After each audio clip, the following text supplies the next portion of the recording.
my goal actually is to get to $150,000 monthly income passively. I tried to buy a house. I lost my deposit. I lost $100,000. I couldn't get the mortgage. It was the worst experience of my life. The guy who's going to show up there and tell you this is what you exactly what you want to hear is not your agent. Average agent is in it for the commission, but the great agent is in it to build lifelong relationships. This is the time that you should be doubling down. Everyone who is aspiring to be a star in real estate wants to see someone do it in front of them. All right, so welcome to the Lending Pulse. Today we're joined by a standout guest, Faiz Tahir from the Tahir team. Faiz is the broker owner of RE/MAX Millennium Oakville and a recipient of the RE/MAX Hall of Fame Award. He's a CPA with academic credentials from the University of Waterloo and professional experience that includes managing $350 million in real estate assets and conducting audits for major Canadian banks at KPMG. Over the past few years, Faiz has played a leading role in co-founding 2 RE/MAX Millennium franchises and building one of the most rapidly growing real estate teams in the GTA. Today's episode will explore his personal journey, business strategies, and what it takes to grow a thriving brokerage from the ground up. Hey Faiz, how you doing? Welcome today. I am doing well. You've entered me like a heavyweight champion. I feel honored and flattered. The man, the myth, the legend, Mr. Faiz. It's an honor to have you here. Let's get started. Faiz, what made you move from financing and accounting into real estate? Honestly, man, I was always intrigued with finding financial freedom. Yeah. And this is really what this business and industry allows you to do. So I started my real estate journey investing in my own pre-construction condo. Yeah. And I quickly realized that there is definitely money to be made here. But as I got better at understanding how to invest for myself, I realized there's a big gap in the industry. There's not a lot of people that are, selling and advocating for real estate investing the way they really should be. Absolutely. And coming from a finance background, I knew numbers, I knew ROI, I knew how to hit financial targets. And that's really, really so it what became like motivated me. another pillar of success for you. It became motivating for me to see my clients build wealth with me. Yeah. So, as I helped people make millions of dollars, I, got to come up with them. Yeah. What are some of the early steps that helped you get going in the industry?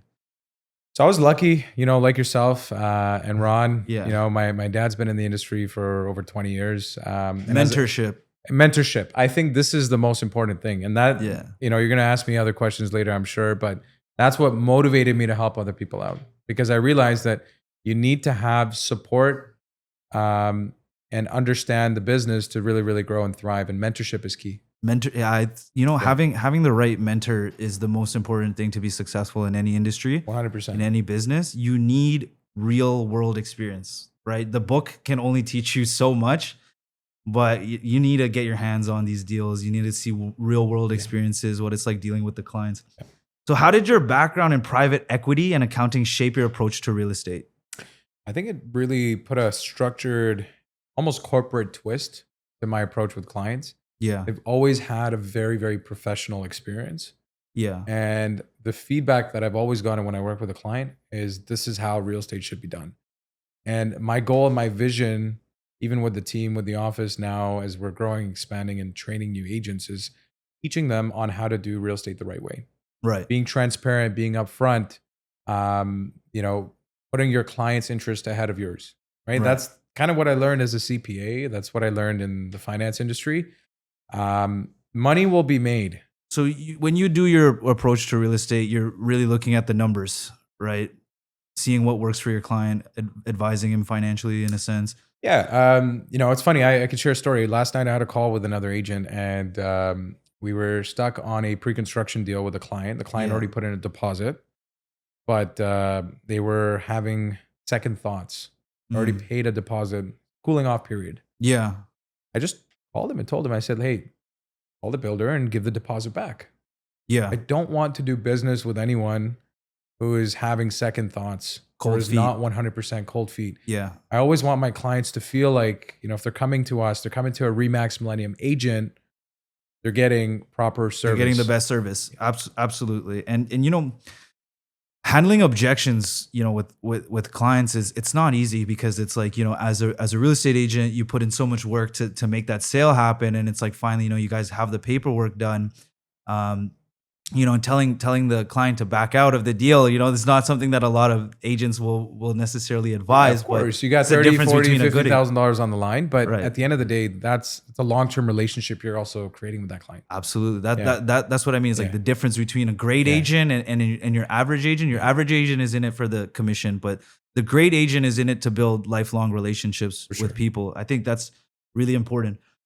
So you launched a bunch of franchises. Why did you decide to open up your first Remax Millennium office? I think the key to any successful brokerage or office is the services that you're offering, right? Yeah. And I think that it resonated really, really well with me that we should have something that's in-house everything, whether it's marketing, pre-construction. Our sales and admin is outstanding, and from a support and back-end perspective, we have, I think we have the technology to help agents really, really grow their business. Yeah. And as an agent who is constantly looking for innovation and something that's creative, we're basically the pioneers of that. I find that there's not a lot of Remax offices, let alone other brokerages that Yeah. are investing this much in technology. Right? That's true. I find that a lot of brokerages are kind of just on a let's get agents in, and then they're independent contractors. Especially this time in the industry where things are slow. People pull back in business investment.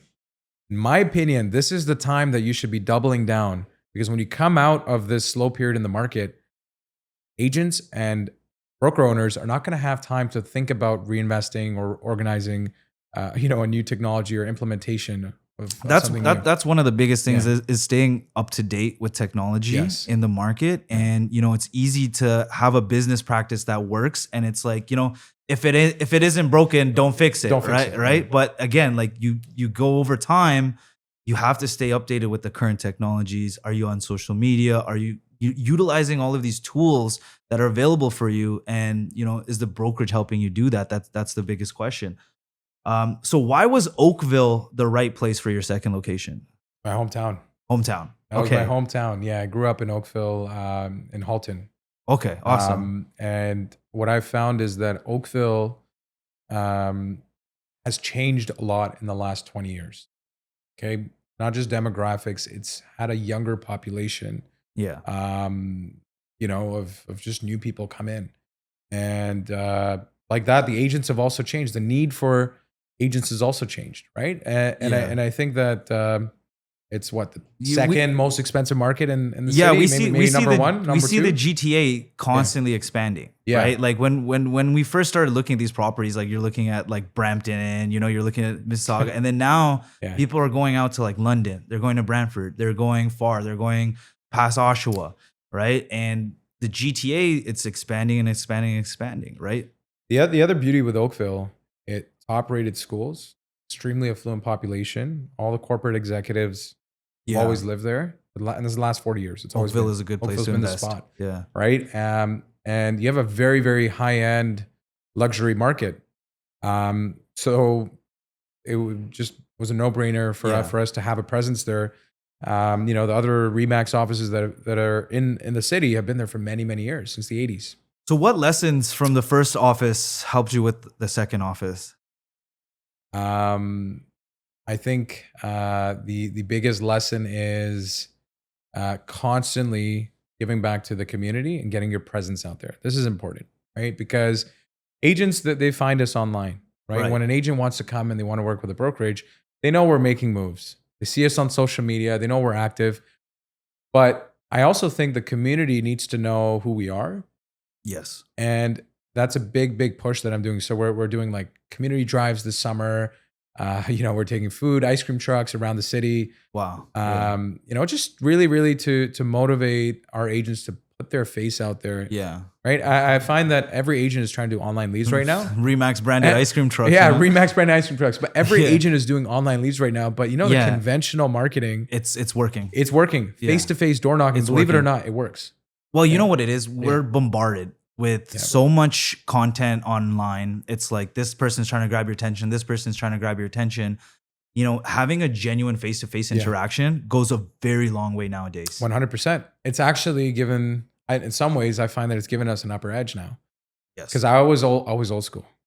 Yeah. You met a girl. I didn't meet girls online, man. Yeah. I went to See them in person. face to face. Yeah. Yeah. And this is the biggest thing. And I was like, you know what? The next generation slowly is moving away from that. Because when you meet Yeah. me, you'll Yeah. see 1,000 I words. see It's a the- painting. I You know, see the same thing, and I think you're the exact same way, right? Right. You're great in person, and I'm and terrible over the phone.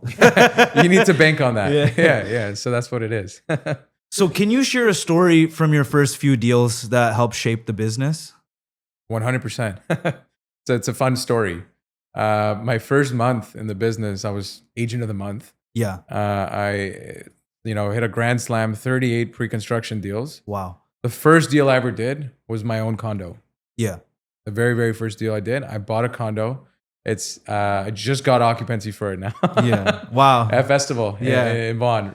Looking back at it, I made a decision. You know what? The first unit I'm going to sell is to myself. Right. And I had done this crazy calculation where I sell 5 units and my unit is paid for. Yeah. So really, really motivated me to just call every single person I know and go face to face and let them know that I think that's a really Yeah. important tip is like, when you're starting out in Yeah. this industry, or even if you're a young person, trying to get access to leverage to get these properties is not easy. You need a significant amount of down payment. And real Yeah. estate is one of those opportunities where if you can translate your sales, it will directly result to you getting enough equity to be able to go and secure some of the real estate as well. And I find that a lot of agents, they get into this industry because they want to do their own transactions. That's exactly what it was. I had told myself the first 2 years, I'm not going to burn through any capital that I make in real estate. Amazing. I was the opposite. And here's the thing. I built $15 million of real estate Yeah. assets in 2 years in the business, in the first 2 years. I did not touch a single dollar that I made in the business. That's amazing. And it gave me a profound understanding on how to build quickly, how to build wealth.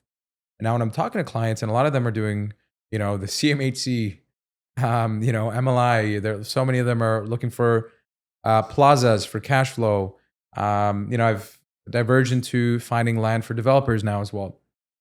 Now I can fully understand and relate to those clients as well, because really the small mom and pop investor is just going to think about principal appreciation, right? They're not looking at anything else. It's true. Right? The guys who are doing the 10, 20, 30, $40 million portfolios, they care about leverage and how to maximize leverage and decrease their tax impact. Yes. And that's really where I'm so happy, man. My CPA finally paid off. There you go. And I was like, eventually it'll come back, but now it is. And when I'm working with these clients, they want to hear how to, do these rollover strategies, how to set up shell companies, how to maybe move their residency around all across the world. And now you can get access to a little bit more of that higher end clientele. Right. Right. And because you're able to provide a niche value service for them too. For sure. Right. And it's actually very beneficial, because when you're in the business of planning for people's finances and helping them with their finances, taxing, accounting, everything, you really help guide your client toward those investments.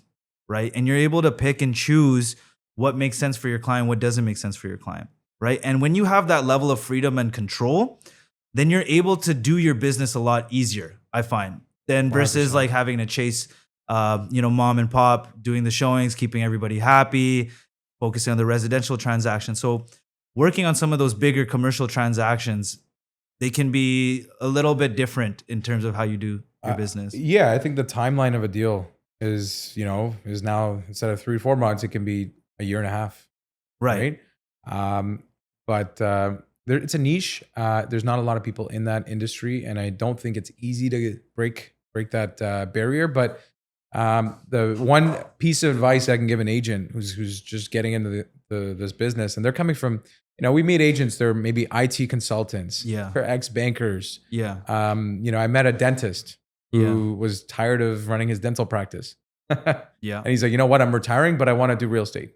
Right. A lot of them understand, and the ones that have been in this business long enough, they understand the power of investing in it. The only piece of advice I would say is learn to use your income wisely when you're in this business. Absolutely. Right? That's 100%. Yes. So how did you adjust to running your own business, being self-employed? Discipline. Discipline. Yeah, you need to have a lot of self-discipline. You're accountable for yourself, right?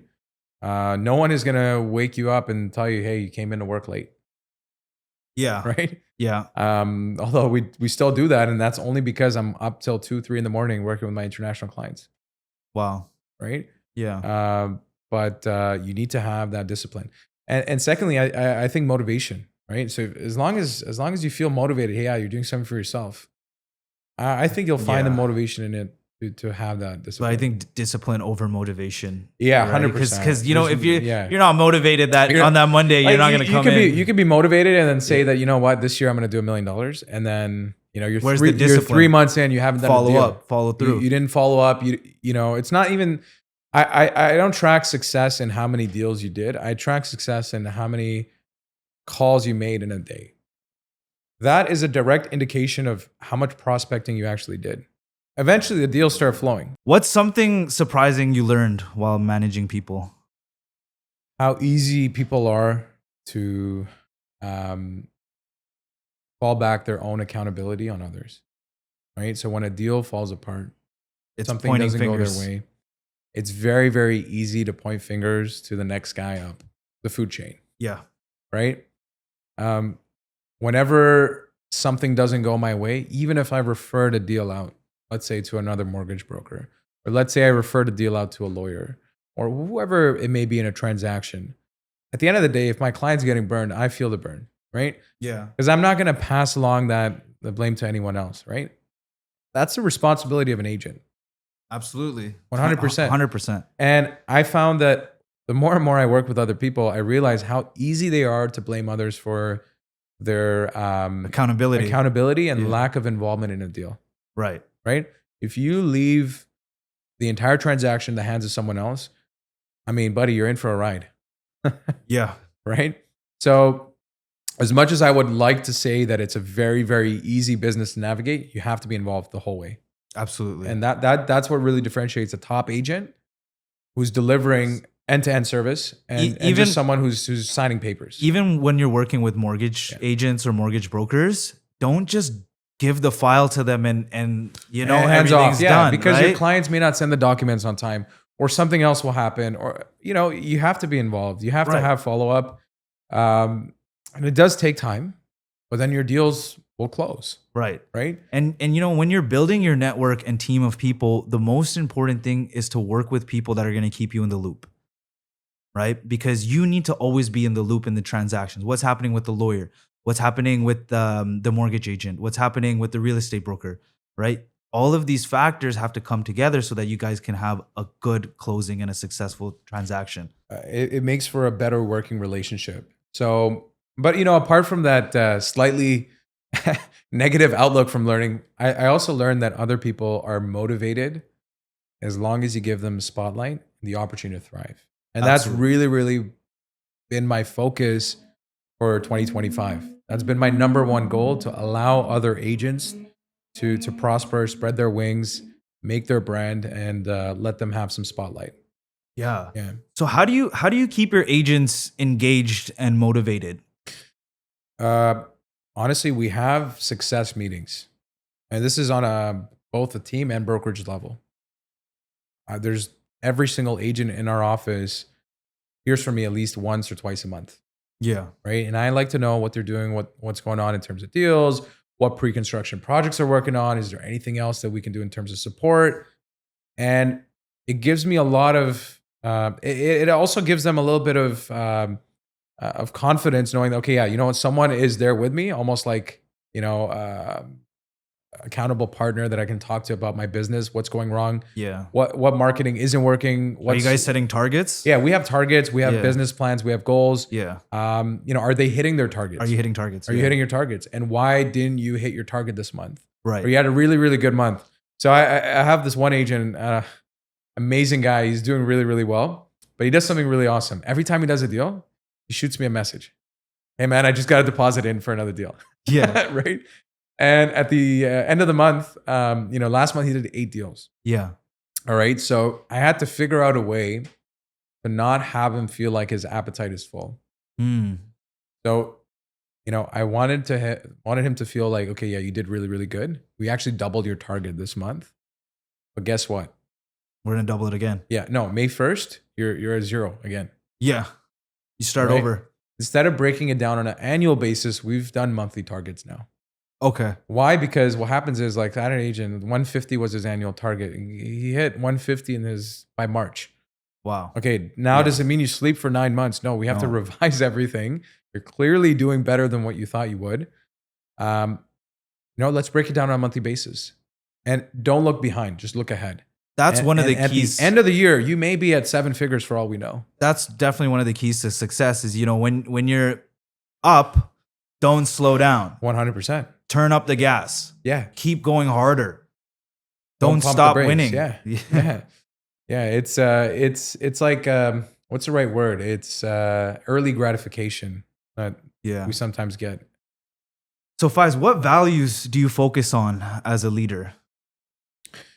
Teamwork, collaboration, and motivation. Teamwork, collaboration, and motivation. Okay. The first two go hand in hand, right? I also think that in order to have motivation, you need to lead by example. Yes. Right. So I'm still actively doing deals. And why I haven't stopped actively doing deals is I have numerous agents ask me, are your deals still happening? Right? Obviously, it's not easy to do business right now, but deals are happening. Right? Yeah. And you kind of have to prove and lead by example and show them this is how you can navigate through this market. And the teamwork and collaboration, look, that comes in from, again, we just discussed having those regular meetings, talking to them about their targets, being involved in a transaction. If there's an issue, understanding, like helping them understand clauses, putting together offers. It's a very, it is an involving role. Yeah. But it's rewarding. It's rewarding. Yeah. So how do you find and grow strong team members? I think finding a team member is very, very different than finding just an agent who's working in our office. Yeah. Because that person is going to be relying on us, relying on me specifically to get that extra hand and push to move the needle past the target. Right? Yeah. I think goals need to be aligned. I also look for the right personality. Right? All goes back to values. Yeah. Right? There'll be an extension. When someone's on my team, they're an extension of me. Yeah. So our clients are expecting they're speaking to me. Right? And if someone else shows up, they have to be able to deliver the same level of service. See, I find like one of the hardest challenges making yourself available all the time. It's not possible. Right? And then it's not even just being available. Like you have to be mentally present too, right? And that too, like a professional. We're professionals here. We come with a professional caliber. When you call us, you're expecting to speak with a professional, right? And at a certain time, that can become, it can make you burnt out. At 4:00, after we're done this podcast today, I have 6 calls between 4 to 5, right? It's important to be able to delegate, but sometimes just no solution for delegation. And that's part of being busy in this business. Yeah. Right.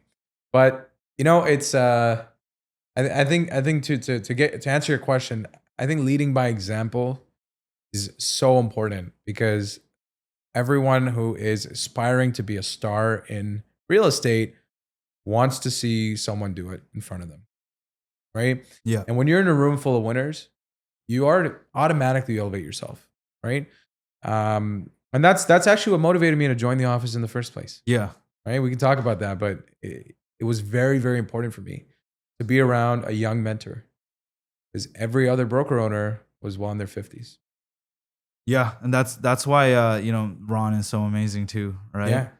For sure. So you had some memorable deals and some big wins. What did the Hall of Fame award mean to you? The first milestone. I think the journey is always sweeter than the destination. Yeah. Right. So you can look, it doesn't feel like 4 years. It feels like 10. Wow. Yeah. But that's how busy I was. And my next target is obviously the lifetime achievement. And I hope to get to Circle of Legends before the 20-year tenure. Awesome. So we'll do the next podcast. So we'll do the next podcast then. But the next target is 7 million career. That's amazing. And I hope to get there before I hit 30. Yeah. So can you share a deal that was tough Yeah. but turned out great? Yeah, for sure. It was my first commercial plaza. We expected that we would be able to close in 90 days. Yeah. Oh wow. And yeah, you're saying, oh, wow, someone in the mortgage industry. Yeah. And, the client was very optimistic. He had his own mortgage guy. He's like, Yeah. I'm going to get the funds 50% down. No worries. We have big down payment. We'll be able to close. It was a $25 million deal. Yeah. 3 weeks before closing, the bank is saying, oh yeah, files and funding.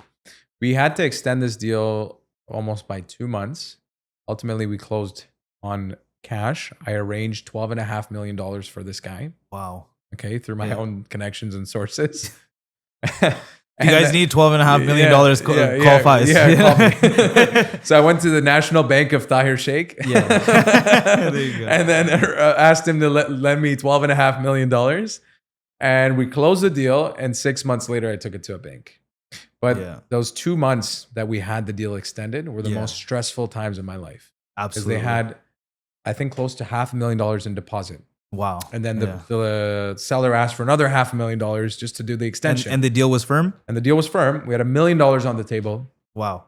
And obviously, it's scary. That's a challenging situation, you know, when you're firmed up in a deal and, you know, you're unsure of like, okay, is the mortgage going to come? Is it guaranteed? And especially because you're relying on it. And then, a lot of times our clients, they like to do things on their own.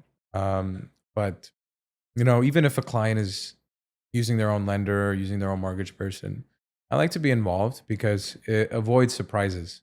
Yeah. Right. And then last minute scrambling for $12.5 million. Good luck. How do you stay strong when the market shifts? Look, not to detract from the question, a shifting market means opportunity. Okay. You have to explain to your sellers right now, it's not the time to sell. But for the buyers, this is Christmas.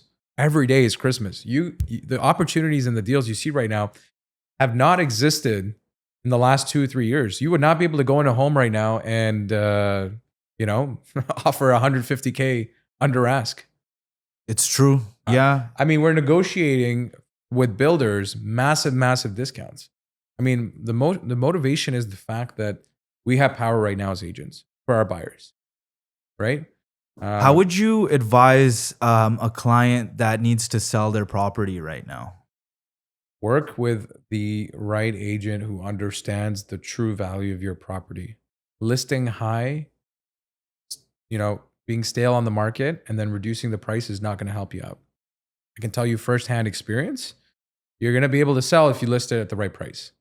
And the right price may not be what you want to hear.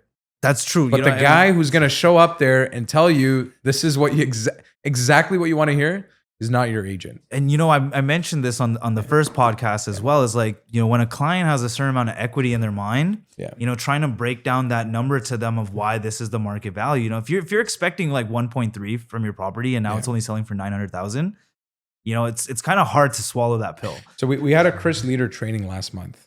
Okay. Chris Leader has this cool magic trick that he showed us. It was on human psychology.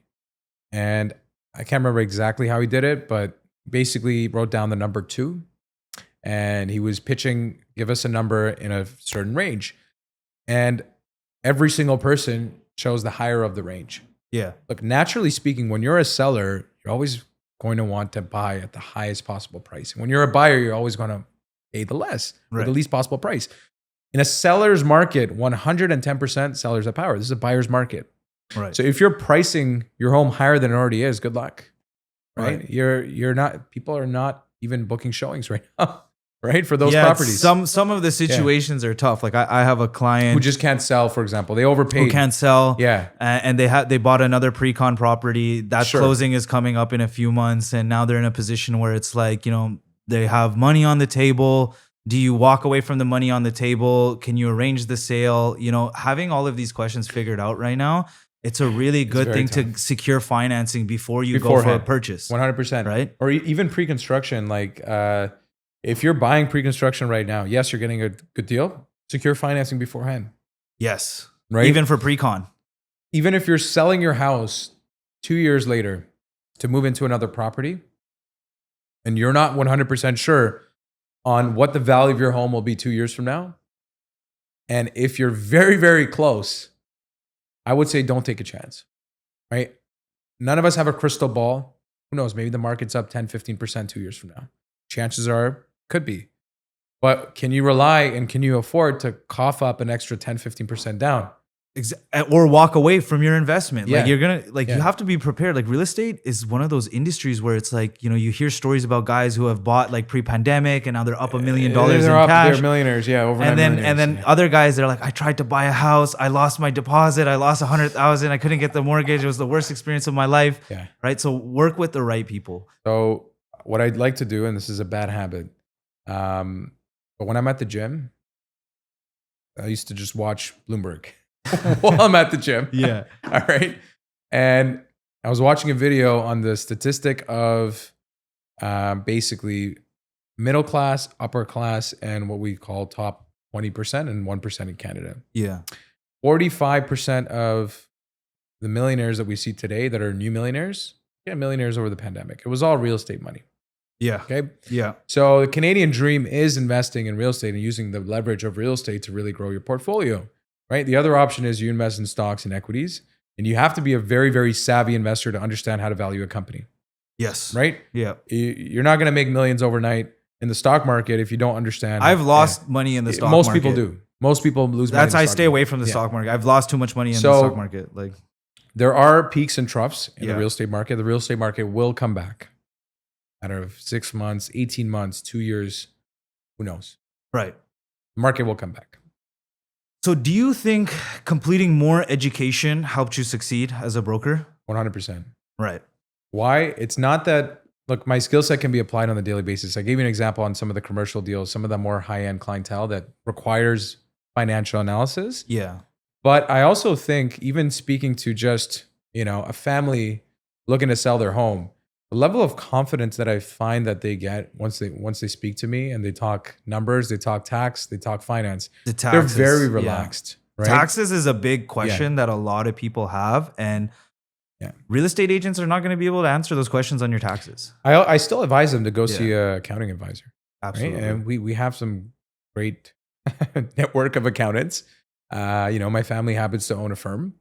But that being said, I mean, whoever their accountant is can give them advice, but having the answers to the questions on the spot is also important. Right. Right. And clients feel very, very relaxed. And that's always been my motivation. You should never have a client feel anxious about going into a deal. Yeah. So you said you were working till like 2 a.m. with your international client. Speaking of which, the question was, how do you keep your work and personal life balance? Yeah. But now my question is, do you have a personal life? I do have a personal life. I like to think so. Yeah. I think I work till as much as I can in a day. Yeah. And then it gets to a point in the day where I just want time for myself. Yeah. And, certain days in the week, I'll block off a calendar. This is a fun activity that I'm doing and no one else is calling me. And my phone's on Do Not Disturb.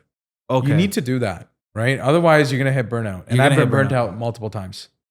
Taking a self-care day. Yeah, not even a full day. You just need a few hours in a day to really just spend some time for yourself, unwind, and then get back to it. I was just in Mexico last week and got a really nice tan. Right. Try to travel as well in between. I find that vacations are good for some people, but good excuse. It's stressful for me. Like I think traveling is stressful, to be honest. Like, if you're on your phone, so what I did this time around is, I delegated to my my EA, whatever I could, like client related, and then I had the agents leave me voice notes. And right before bed, while I was partying up in Cancun, I replied to all the voice notes. Yeah. And at the very least, they didn't feel like, okay, you know what, this person's gone. I don't want people to feel like, okay, you can't reach out to me while I'm traveling. Even when you're on vacation. Even when I'm on vacation, I still responded. Yeah. But then during the day, I just do not want to touch my phone. The whole point of being out there is to relax, unwind. Yeah. Right. And I think clients are respectful about that. I think us agents don't understand that. Right? People understand. Because it's very simple. If I work 80 hours a week, my income is going to double. Yeah. But then if I'm working 80 hours a week, Yeah. how can I spend the money? What am I spending the money on? When am I spending the money? Yeah, right? yeah. So then you're finding excuses to spend money on stuff. So like I picked up a new car. I haven't even gotten to drive yet. Yeah. Right? Yeah. Right? So I'm thinking, I have this plan where I'm going to go on this like cool road trip. Yeah. I know But you just no time. Yeah. So I'm like, when am I going to book it? Right. So it's good to reward ourselves as well with personal time. Do you have any hobbies or routines outside of work? Golf. Golf. Yeah. Golf is a great game. I was sharing the story before we started. That's how Ron and I met. Yeah. We met on the golf course, but I love to play golf and work out. How was Ron's golf game? Needs work. It needs work, yeah. Ron, I think the thing is, Ron's a bigger practice your swing. He's a bigger frame. He needs to. He's got get the his backswing. power. He's got the power. Yeah, he's got the power. He just needs a little. So control. golf is a game about finesse. Yeah, right. It's about the technique, approach, and knowing what club to use. Absolutely, 100%. I'm a big basketball fan. This year has not been a great year for the Raptors. Yeah. So, but yeah, look, traveling's a big hobby. I don't know. I find that real estate agents kind of have similar hobbies. Right. I think a lot of reason why people come into this business is they want to have kind of that motivational lifestyle. Yeah. Where it's like they're traveling, they're driving Social fancy influencer cars, life. social influencers. Yeah. And maybe the income in this business allows you to do that and kind Yeah. of finance that life. Or you go broke trying to do it. No, if you set yourself up properly. But that's why I said the first 2 years I didn't spend $1. That's great advice. I hope these agents are listening, because when I got my first commission check and I went shopping, right? That was a terrible thing. Don't do that, right? No. So the thing is, I also had another advantage because I had obviously other income streams, right. so I didn't need to use my To real fall estate back money. onto I that, didn't have right. to fall back. Also, I was 20, 21. That helps. Being 21 helps. Yeah, so it helps. Like when you have kids and you have responsibilities, and I get that. Not everyone will be able to do that, but Yeah. for the younger agents, get excited and they're like, "Oh, I'm going to go buy an M5." Like, Yeah, buddy, don't do that. You don't need the M5. Just keep working. Keep working. Keep working. What you should be telling me is this is how I'm going to build my cash flow property to then pay for my lease on my M5. The lease is a write-off too. Buy houses. Buy Don't investment property, build your portfolio. I mean, you heard all kinds of, there's a lot of guys in America I find that are big social media influencers that show you how to do the cash flow property the right way. And, my goal actually is to get to $150,000 monthly income passively. That's awesome. Yeah. Once I get there, then you and I can go buy that jet we talked about. Okay. Right? So what's next for the Tahir team? I think what's next is really building ourselves out further into our markets as the lead luxury real estate team. So we're really, really focusing on that investment luxury property portfolio. And it's definitely difficult. There's older names that have been doing it for 30, 40, 50 years. Yeah. Right? Some of the guys in our market. Sometimes older isn't better. And it's not always better. It's not. It's because we're different and we're offering a very, very competitive package for our clients now where we kind of give them everything. Right. You list your home, you get staging, you get online social media marketing. There's always going to be, so a given weekend we have 5 to 6 open houses. Yeah. I'm not attending all of them. Right. Our team has grown to almost 16 agents now. Wow. Just on my team. Yeah. There's someone available all the time. That's awesome. To service you. Yeah. Thank you, Faiz, for sharing your insights today. And to our listeners, we appreciate you tuning in. We'll see you next time on the Lending Pulse. Keep your finger on the pulse. Keep your finger on the market. We'll keep you guys updated. Thank you, Faiz, for coming today. Thanks, Drew, man. Thank you.